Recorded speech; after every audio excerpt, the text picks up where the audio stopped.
जय माता दी दोस्तों, तपोभूमि क्लासेस में मैं अवधेश भदौरिया आप सभी का स्वागत करता हूं। आज हम एरर डिटेक्शन का लास्ट पार्ट यानी कि 10वां पार्ट पढ़ेंगे। जिन लोगों ने भी अभी तक बाकी के पार्ट नहीं देखे हैं, नीचे डिस्क्रिप्शन में प्लेलिस्ट का लिंक दिया गया है, आप वहां से उनको देख सकते हैं। साथ ही दोस्तों, जिन लोगों ने अभी तक हमारा चैनल तपोभूमि क्लासेस सब्सक्राइब नहीं किया है तो वो सब्सक्राइब जरूर करें और वीडियो पसंद आने पर व्हाट्सएप पर अपने दोस्तों के साथ शेयर करना बिल्कुल ना भूलें। तो चलिए आते हैं 46वें नंबर के रूल पे। 46 नंबर का रूल है दोस्तों, ये रूल सब्जेक्ट वर्ब एग्रीमेंट का रूल है कि अगर सब्जेक्ट आपका सिंगुलर होगा तो वर्ब सिंगुलर लगेगी और अगर सब्जेक्ट प्लूरल होगा तो वर्ब प्लूरल लगेगी। तो उसी के लिए है दोस्तों, अगर दा के बाद पहला सब्जेक्ट आए उसके बाद एंड लग के दूसरा सब्जेक्ट आए तो इसका मतलब होता है कि आपका सब्जेक्ट एक ही है, एक ही सब्जेक्ट है यानी कि सिंगुलर सब्जेक्ट है। तो यहाँ पर वर्ब कैसी लगेगी? सिंगुलर लगेगी। वीएस बोल दिया अपन ने। ऐसे ही दोस्तों, अगर अलग अलग आ जाए जैसे दा प्लस सब्जेक्ट वन, फिर उसके बाद एंड लग के दा के बाद फिर सब्जेक्ट दूसरा आ जाए तो वहां पर दो अलग अलग सब्जेक्ट होंगे। दा प्लस S1 पहला सब्जेक्ट और दा प्लस S2 दूसरा सब्जेक्ट। यहाँ पर एक ही लोग की बात कही जा रही होगी। तो यहाँ पर ये प्लूरल हो गया सब्जेक्ट, तो यहाँ पर वर्ब लगेगी आपकी प्लूरल। तो VP बोल दिया। एग्जाम्पल से थोड़ा अच्छे से समझ में आ जाएगा दोस्तों। जैसे कि पहला वाला एग्जाम्पल है, the prime minister and party president present there. Was लगाएं या वर लगाएं? अगर सिंगुलर होगा तो वॉज, प्लूरल होगा तो वर लगाएंगे। तो दोस्तों स्ट्रक्चर क्या है? स्ट्रक्चर ये पहला वाला फॉलो कर रहा है कि दा, फिर सब्जेक्ट वन, एंड और सब्जेक्ट टू। सब्जेक्ट टू के आगे दा नहीं लगाया, इसका मतलब है जो पार्टी प्रेसिडेंट है, जो प्राइम मिनिस्टर है और जो पार्टी प्रेसिडेंट है, दोनों एक ही आदमी हैं। दोनों एक ही आदमी हैं, एक ही लोग हैं, इसीलिए केवल एक के ही आगे दा लगाया है और इसके आगे अंडरस्टूड है कि ये एक ही आदमी है, यानी कि यहाँ पर सिंगुलर वर्ब आएगी, यानी कि यहाँ पर वॉज आएगा। ठीक है। ऐसे ही दोस्तों दूसरा वाला एग्जांपल देख लेते हैं क्या कह रहा है कि द प्राइम मिनिस्टर, दा के बाद सब्जेक्ट वन एंड फिर दा के बाद सब्जेक्ट टू। इसका मतलब है कि जो प्राइम मिनिस्टर हैं वो एक अलग आदमी है और जो पार्टी के प्रेसिडेंट है वो एक अलग आदमी। जैसे प्राइम मिनिस्टर अपने नरेंद्र मोदी हो गए, पार्टी प्रेसिडेंट अमित शाह हो गए, दो अलग अलग लोग हो गए। तो यहाँ पर क्या होगा? प्लूरल वर्ब का यूज करना पड़ेगा। तो यहाँ पर वॉज लगाएंगे या वर्ब, तो वर्ब का यूज करेंगे यहाँ पर। तो दोस्तों अगर एक ही दा से दो सब्जेक्ट को कनेक्ट किया जा रहा है, इसका मतलब है एक ही आदमी की बात की जा रही है, यानी कि सब्जेक्ट सिंगुलर है। लेकिन अगर अलग अलग दा की जरूरत पड़ रही है, अलग अलग डेफिनेट आर्टिकल की जरूरत पड़ रही है दो सब्जेक्ट को अलग करने में, तो वो दो अलग अलग लोगों की बात की जा रही होगी और वहां पर हम प्लूरल वर्ब का यूज करेंगे, क्योंकि वहां पर अपना जो सब्जेक्ट है वो प्लूरल हो जाएगा। अब आते हैं दोस्तों 47 नंबर के रूल पे। इस रूल से रिलेटेड एक एग्जाम्पल पिछले पार्ट में गलती से लिख गया था, तो वही वाला एग्जाम्पल आज मैंने फिर ले लिया है, तो उसी को हम सॉल्व कर लेंगे। दोस्तों अगर इस तरीके का स्ट्रक्चर कहीं भी बन रहा है जहां इट, दिस या दैट से शुरुआत हो रही है, ठीक है, सेंटेंस की, उसके बाद दा के बाद आपका ऑर्डिनल आ रहा है, जैसे first, second, third, last, next time, इस तरीके से first time, second time, third time, last time, next time, ऐसा कुछ भी लिख के आ रहा है। तो दोस्तों उसके बाद दैट आपको लगाना ही लगाना है। हमेशा क्या यूज होगा? दैट।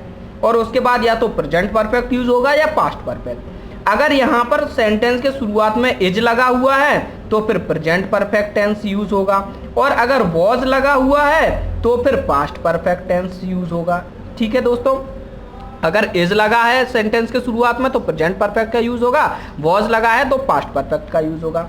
अब दोस्तों देख लेते हैं, this is indeed the first time. तो दोस्तों इतने से ही हमको समझ में आ गया कि ये इसी स्ट्रक्चर का है। देखो दिस का दिस आ गया, this is indeed the first time, the first time आ गया, the last time, the next time, the second time, ऐसा कुछ भी आ जाए ऑर्डिनल में। इन माई लाइफ दैट, तो दोस्तों यहाँ पर दैट यूज होना था, ये तो बिल्कुल सही है, दैट यूज किया है। I hear such an interesting story, तो दोस्तों यहाँ I hear such an interesting story, तो यहाँ पर क्या प्रेजेंट परफेक्ट का यूज करना था, क्योंकि इज लगा हुआ है, यहाँ पर नहीं किया गया, तो सी पार्ट में आपकी गलती है। तो आप बता दोगे कहाँ पे गलती है? सी पार्ट में गलती है। तो यहाँ पर आप एरर बता दोगे। दोस्तों इसमें क्या दो तरीके की एरर आती है। इतने शुरुआत में कोई एरर नहीं आएगी, क्योंकि ये तो केवल इस स्ट्रक्चर को पहचानने के लिए शुरुआत इतनी दे देते हैं, इट, दिस, दैट के बाद इज, वॉज और फिर दा जाया। यहाँ पर दोस्तों दैट की जगह कुछ और यूज कर देंगे।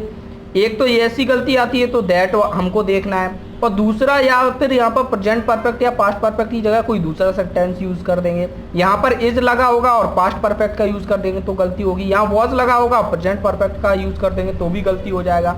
तो इस तरीके के से इस स्ट्रक्चर को हमको याद कर लेना है। अब दोस्तों हमारा अगला रूल है 48 नंबर का रूल है, ये आफ्टर और बिफोर के यूज को लेकर है कि जब आफ्टर यूज किया जाता है तो सेंटेंस का स्ट्रक्चर कैसा होता है, बिफोर यूज किया जाता है तो सेंटेंस का स्ट्रक्चर कैसा होता है। बहुत एरर इस पैटर्न से दोस्तों आती हैं। दोस्तों इस पैटर्न में हमको क्या याद रखना है कि दो काम होते हैं, एक काम तो पहले समाप्त हो जाता है और दूसरा काम ऐसा होता है जो बाद में समाप्त होता है। तो दोस्तों जो काम पहले समाप्त हो उसको हमेशा पास्ट परफेक्ट टेंस में हमको लिखना होता है और जो काम बाद में समाप्त हुआ हो उसको हमको पास्ट इंडेफिनिट टेंस में लिखना होता है। इतना तो आपको समझ में आ गया। अब दोस्तों इसी तरीके के स्ट्रक्चर होते हैं। अब जैसे बिफोर लगा हुआ है, अगर बीच में बिफोर आ रहा है तो बिफोर के बाद हमेशा पास्ट इंडेफिनिट टेंस आएगा और पहले पास्ट परफेक्ट आएगा, और आफ्टर के हमेशा पहले पास्ट इंडेफिनिट आएगा और बाद में पास्ट परफेक्ट आएगा। तो दोस्तों इसको आसानी से आप याद कर सकते हैं। कोई एक याद कर लीजिए कि बिफोर के बाद पास्ट इंडेफिनिट आता है और आफ्टर में जस्ट उल्टा होगा। अगर बिफोर के बाद पास्ट इंडेफिनिट आता है तो आफ्टर में पहले पास्ट इंडेफिनिट आएगा। ऐसे करके आप याद कर सकते हैं, है कि नहीं। तो या तो आफ्टर का याद कर लीजिए कि आफ्टर में पास्ट इंडेफिनिट पहले आता है और बिफोर में पास्ट इंडेफिनिट बाद में आता है, तो पास्ट परफेक्ट की जगह आपको समझ में आ जाएगी।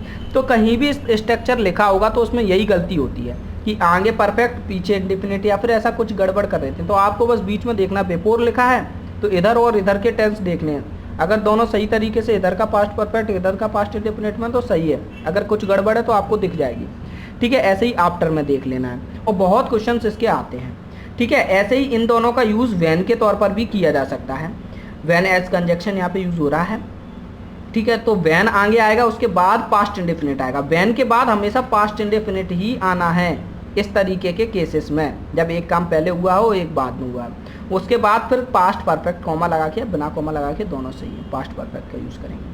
यहाँ पर ऐसा लिया गया हो कि पास्ट परफेक्ट पहले आ जाए, फिर बीच में वैन, उसके बाद पास्ट इंडेफिनिट। तो यहाँ भी वैन के बाद पास्ट इंडेफिनिट है तो वैन के बाद हमेशा पास्ट इंडेफिनिट आएगा। तो ये स्ट्रक्चर हमेशा लिखा रहता है क्वेश्चन में, और इस स्ट्रक्चर को अच्छी तरीके से अपन को केवल देखना है। अपन को देखना है कि बिफोर के पहले पास्ट परफेक्ट है या पास्ट इंडेफिनिट है। ये दोनों चीज़ें सही लगी हुई हैं तो सेंटेंस सही है, अदरवाइज उसमें कोई ना कोई एरर है। अब आते हैं दोस्तों 49 नंबर के रूल पे। बहुत ही सिंपल रूल है लेकिन बहुत सारे बच्चे इसमें गलती कर जाते हैं। दोस्तों ये 5 वर्ब्स हैं, take, get, receive, enjoy, experience. मेरे हिसाब से इन सब के मतलब तो आपको मालूम ही होंगे, बहुत सिंपल है। दोस्तों अगर इनकी थर्ड फॉर्म कहीं पे यूज़ की जा रही है, यानी टेकन, ठीक है, रिसीव्ड, एंजॉयड, एक्सपीरियंस, गेटन, ठीक है, तो अगर वर्ब की थर्ड फॉर्म यूज़ की जा रही है तो उस थर्ड फॉर्म की जगह हम केवल हैड का भी यूज़ कर सकते हैं। हैड का यूज़ भी कर सकते हैं। कैसे कर सकते हैं? जैसे ही हैज़ ईटन या टेकन फूड, तो इसकी जगह अपन हैड भी लिख सकते थे। ईटन या टेकन की जगह अपन हैड भी लिख सकते थे तो भी सही था सेंटेंस। अभी भी सही है, या ईटन लिख दो या टेकन लिख दो, बात एक ही है। हैड भी लिख सकते थे, ही हैज़ हैड फूड, तो ये सही है। दूसरा ये देखो, ही हैड फूड, तो दोस्तों ये पास्ट परफेक्ट है तो यहाँ पर हैड आया है। ये हो गई आपकी हैड क्या, हेल्पिंग वर्ब, और ये हैड हो गई मेन वर्ब। इसकी जगह टेकन या ईटन की जगह ये हैड आ गया है तो ये भी सही है। He will have had food, तो ये भी सही है। तो दोस्तों ये कहीं भी आ रही हो तो अगर इनकी थर्ड फॉर्म कहीं आ रही हो तो उसकी जगह कभी कभी हैड लिख दिया जाता है और अपन कंफ्यूज हो जाते हैं। अपन ये कंफ्यूज हो जाते हैं 2 बार हैड कैसे आ गया, या फिर कुछ और कंफ्यूज हो जाते हैं कहीं सेंटेंस में कि यहाँ हैड नहीं आना चाहिए था। तो इन 5 वर्ब्स की जगह कि थर्ड फॉर्म की जगह हैड आ सकता है।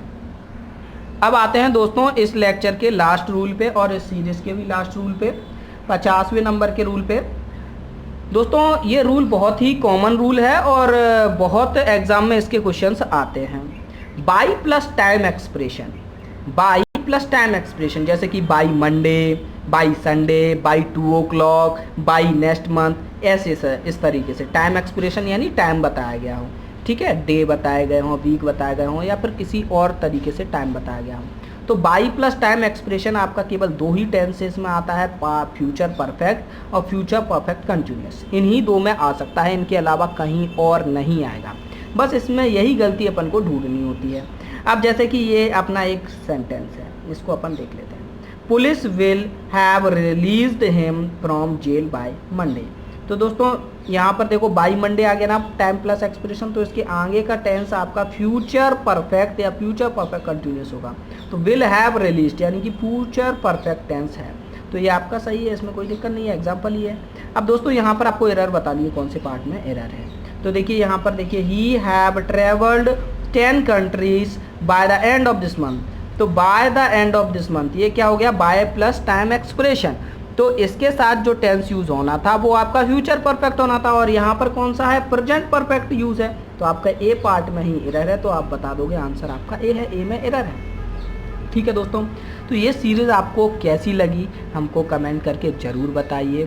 साथ ही साथ दोस्तों आगे आप इंग्लिश में क्या पढ़ना चाहते हैं ये भी बताइए, और आप किस एग्ज़ाम की तैयारी कर रहे हैं ये भी हमको ज़रूर बताइए।